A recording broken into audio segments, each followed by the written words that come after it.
Hey, this is Dr. W, and you are tuning in for another conversation about your money and what you are doing with it. And so, the conversation that I want to have today is about that car in your driveway that you probably shouldn't have.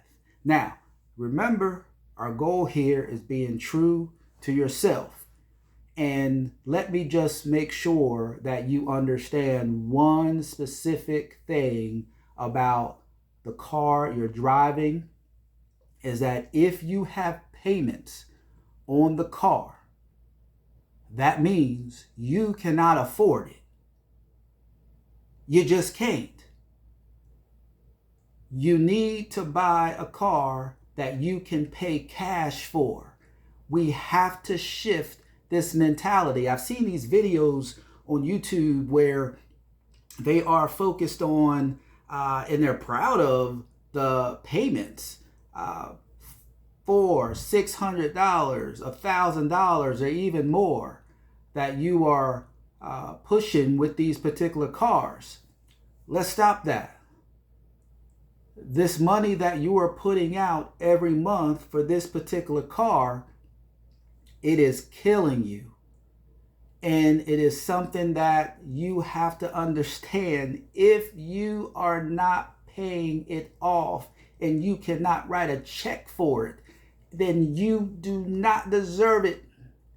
I know when I bought my one of my first cars and I was going for a test drive, I was driving this fancy Mustang. And I remember that salesman, he was good, because it's all about the feeling about this vehicle. And he asked me what I did, and I was one of the first or second year teacher. He said, a teacher? And I was a special education teacher. He said, special ed? Man, you deal with a lot. I said, yeah. He said, you want this car, don't you? I said, yeah. He said, you deserve it. You should be driving this. The way that you work, you should be driving this car. And I completely agreed with him. And I bought that car because I deserved it. And I accepted the $375 payment. When I was maybe bringing home, I remember my budget when I was young and just started off, I was bringing home about $1,500 a month.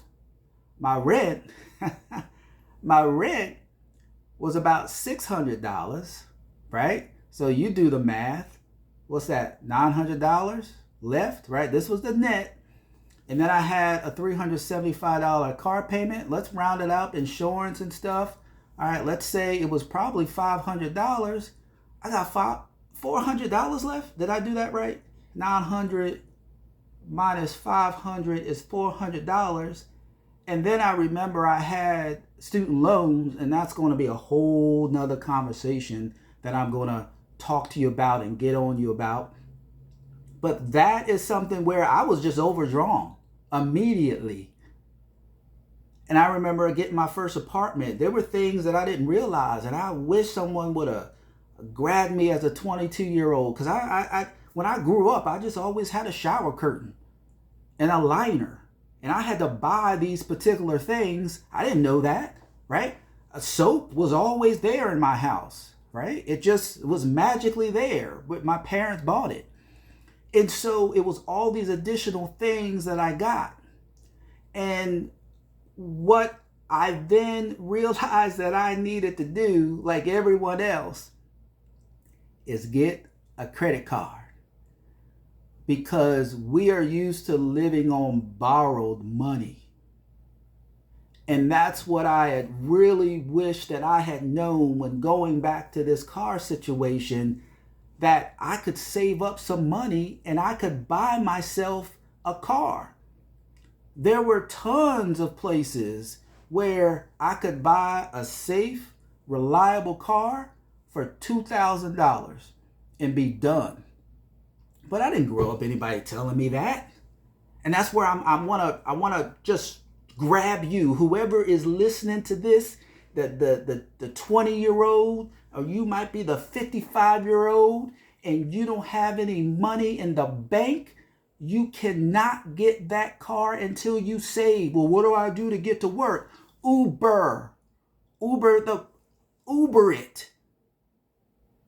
Go get $500. My wife just bought this electric bicycle, right? Like $350. I don't know. Oh, it's too far. Well, you better get a job closer. I don't know. But you cannot afford it if you are making payments. And I just, somebody's listening out there. And I know that you have to get this and stop and hearing this as you are doing your everyday business. You cannot afford it if you are making payments.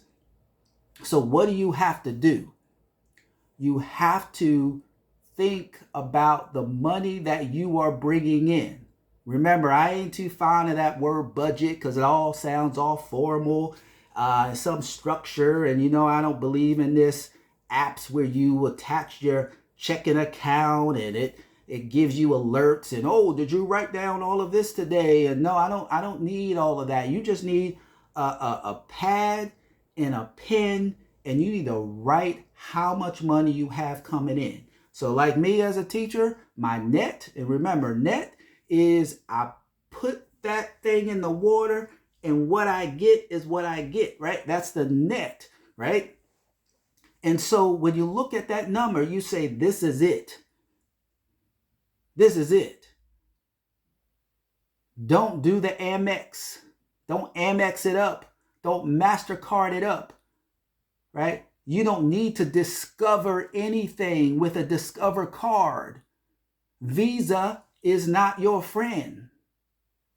Because if you're thinking about payments, I'm going to tell you, the credit card ain't for you. You're already in the wrong mindset.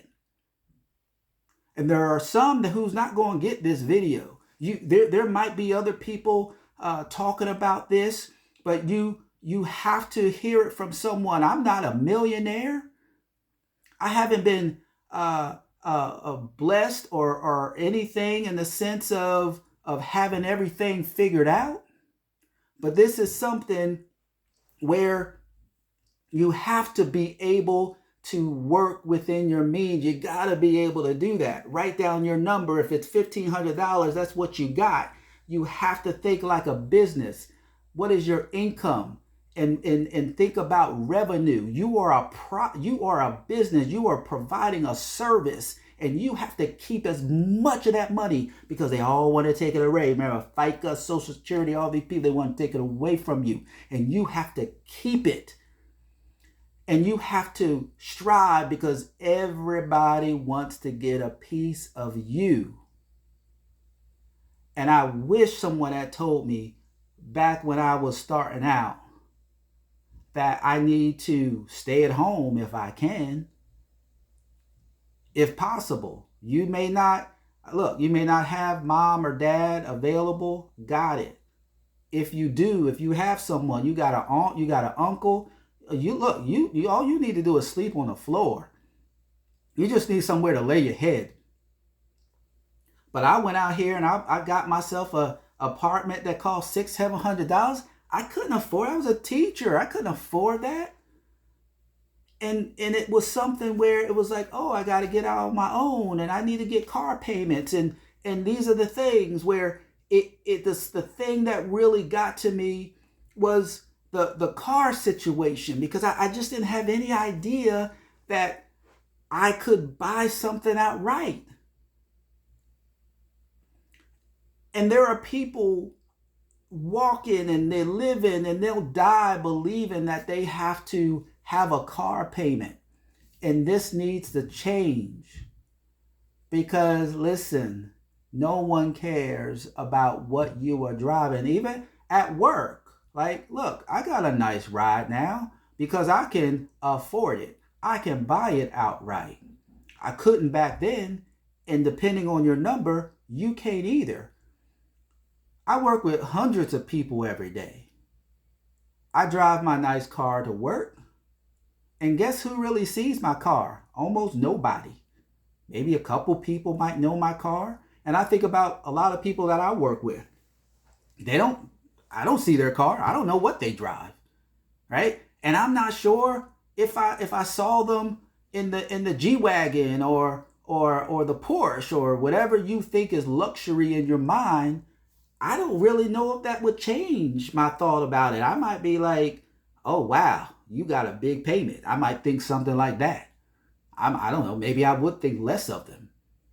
I know there is a person that I work with that drives this. It's a beater car, right? So beater, if you don't know, it's kind of like it had been beaten up, something like some version of beaten up. It's a beater, right? The paint is fading.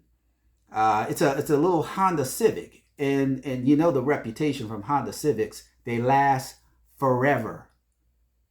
And this is a person I know is making six figures easy. And maybe they have the luxury car, the Lexus and Benz and something at home. I don't know.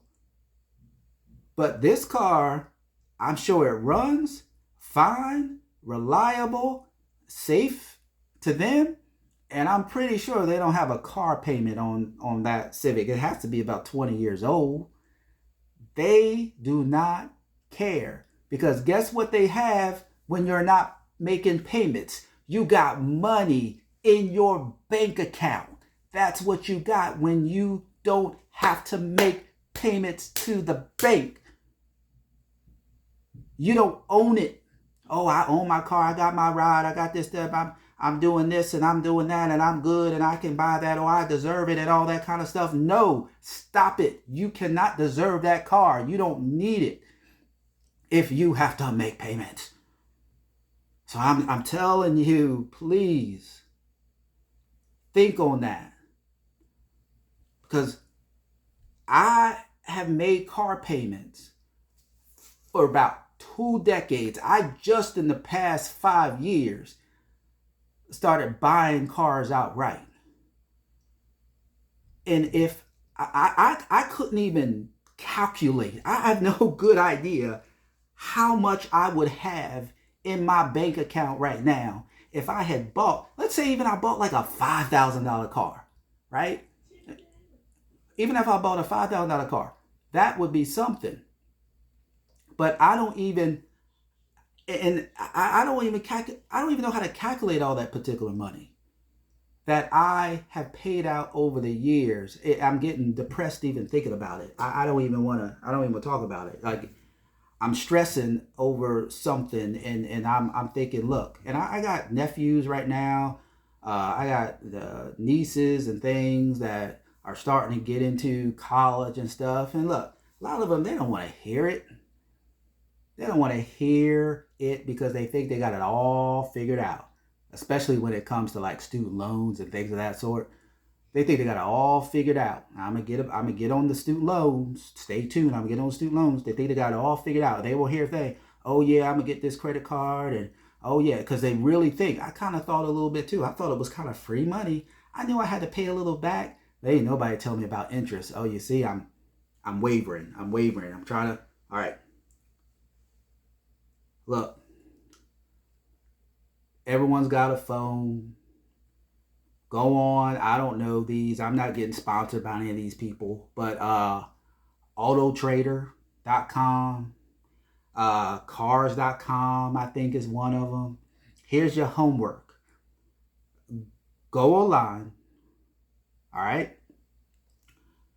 Look up cars for $3,000 on AutoTrader. Put in your zip code. You'll get something. You'll find something. It may not be the prettiest thing, but I'm telling you, a lot of these cars look good. A lot of these cars, even at that price point, they're looking wonderful. So I want you, that's a bit of your homework. Research cars used. And I hear on the internet one of like Ramsey, I think he's pinned this. Dave, if you don't know, that'll be another conversation too. You know what they call a new car that you drive off the lot? Used. That's what they call it. All right, I'm out. Listen, send this to somebody who's trying to get some car payments. Tell them like Dr. W is trying to teach you that you don't need to be doing that mess. All right. Until next time.